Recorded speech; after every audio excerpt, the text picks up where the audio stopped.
Tá. Hoje nós estamos recebendo aqui o psiquiatra e psicólogo Augusto Cury. Prazer em tê-lo aqui conosco, doutor Augusto Cury. É uma honra estar com vocês aqui no Diário Brasília.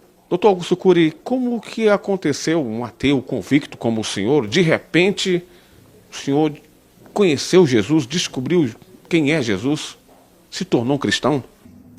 Bom, eu fui um dos maiores ateus que já pisou nessa terra. Creio que fui mais ateu do que Nietzsche, que escreveu sobre a morte de Deus, e inclusive Marx, que abordou que Deus, a busca por Deus, é o ópio que entorpece a mente humana. É provável que fui mais ateu do que Freud, do que Jean-Paul Sartre e Diderot.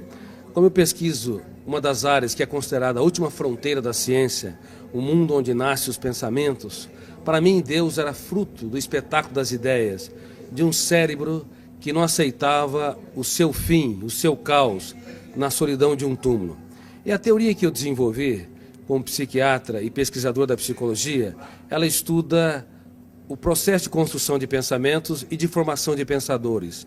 Eu usei essa teoria para analisar como mentes brilhantes romperam o cárcere da inteligência e produziram novas ideias como Freud, Einstein, Hegel, Kant, Agostinho e assim por diante. E fui até esse homem mais famoso da história, chamado Jesus Cristo. Eu analisei os seus comportamentos, as suas reações e as entrelinhas das suas atitudes nos focos de tensão, nas suas 4 biografias, ou chamado Evangelhos, em várias versões.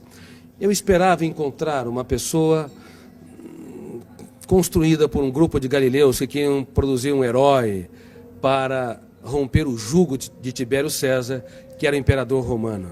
Mas fiquei perplexo, porque percebi que a sua personalidade é tão complexa e tão fascinante que não cabe no imaginário humano. Para você ter uma ideia, no exato momento em que ele foi negado por Pedro, ele olhou para o mais forte dos discípulos, e embora sendo golpeado pelas palavras que bradavam, eu não o conheço, eu nunca andei com esse Galileu, ele não faz parte da história, ele cativou com a sua retina e gritou sem dizer palavras. Na Fortaleza Antônia, ele quis dizer: eu te compreendo, eu te compreendo. Com seu olhar, ele economizou palavras, mas fez um discurso mais brilhante que o mais poético de todos os discursos. E quantas vezes você, pai, mãe, você professor ou executivo, está diante de uma pessoa que falha, erra, e ao invés de simplesmente olhar e lhe dizer sem palavras, eu te compreendo, e nós julgamos, excluímos. Através de analisar o comportamento de Cristo nesse sentido, eu percebi que a sua inteligência, sua capacidade criativa, a capacidade de ser gestor da sua mente e protetor da sua emoção não tem precedente histórico. Assim, eu deixei de ser um ateu, um dos grandes ateus da história, e percebi que a procura por Deus não é um ato de pequenez intelectual, mas um ato inteligentíssimo da mente humana. Mas quando o senhor pesquisou sobre Jesus Cristo, homem, o que o senhor esperava encontrar? Quando eu pesquisei a humanidade de Jesus, esperava encontrar alguém que não brilhasse no caos, diante das perdas, das traições, das frustrações e decepções. Porque nós temos na psique humana, no nosso córtex cerebral, registrado zonas de conflitos que eu chamo de janela killer. Killer no inglês quer dizer assassino. Quando nós entramos numa janela killer, o volume de ansiedade é tão grande que bloqueia milhares de outras janelas e o eu não consegue encontrar informações para dar respostas inteligentes em situações estressantes. É por isso que nos primeiros 30 segundos de tensão, de ansiedade, os pais cometem os maiores erros na relação com os filhos, bem como os professores, os amigos e as pessoas que se amam, marido e esposa. Eu esperava encontrar alguém que não brilhasse no drama, no deserto, nas tempestades. Mas é impressionante, quando o mundo desabava sobre o homem Jesus, ele, ao invés de ser preso pelas janelas killers, ele abria as janelas da sua mente, olhava para a tempestade e via nela a chuva, uma oportunidade solene para cultivar. Enquanto que nós, muitas vezes, diante das perdas, decepções, diante das lágrimas, das injustiças e fracassos, recuamos. Ele não. Ele cultivava as flores e usava suas mãos nesse processo.